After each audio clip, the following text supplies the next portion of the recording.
On va se déplacer à Beux, c'est ça, Beux, hein ? Oui, tout à fait. C'est dans la Vienne. Mais d'où provient ce nom, l'origine de ce nom Beux ? Eh bien, ce nom vient sûrement du mot buxus, le mot latin qui signifie buis. Un bois de buis aurait ainsi pu être défriché pour laisser la place à des champs et à un village de cultivateurs. Une origine qui marque les villageois. Une rue des Buis traverse ainsi le bourg de part en part. Aux abords de l'église, en partie romane, quelques buis sauvés et valorisés par la municipalité témoignent également de ses origines. C'est d'ailleurs près de l'église, dans un des murs du presbytère, sur le site de l'ancien château, qu'un trésor fut découvert en 1983. Et oui, celui-ci se composait de 80 pièces d'or allant de Jean le Bon à Louis XI. Ce véritable trésor y aurait été caché en 1475. Alors l'histoire de Beux nous révèle aussi d'autres petites pépites. Eh oui, tout à fait, puisque Beux est à l'origine d'une petite révolution dans la gastronomie.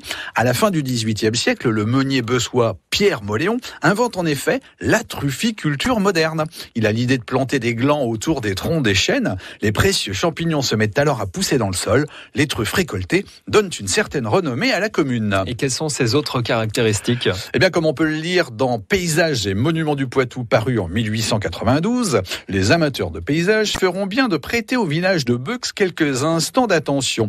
Son groupement coquet fait penser à plusieurs coins du bocage vendéen. Le mot Beux évoque ainsi un lieu où la végétation est importante, favorisée par un sol très humide. Marais, sources, fontaines, ruisseaux et rivières sont ainsi partout. Les éléments du patrimoine ancien racontent aussi à leur manière l'histoire des lieux. Le château du Pas, dont le haras construit en 1879 fut célèbre pour ses pur sang, les restes d'un moulin à vent, et la vieille gare inaugurée en 1873 se dévoile au fil d'un parcours dans le temps. Un petit coin de la Vienne que je vous invite à aller découvrir sans modération.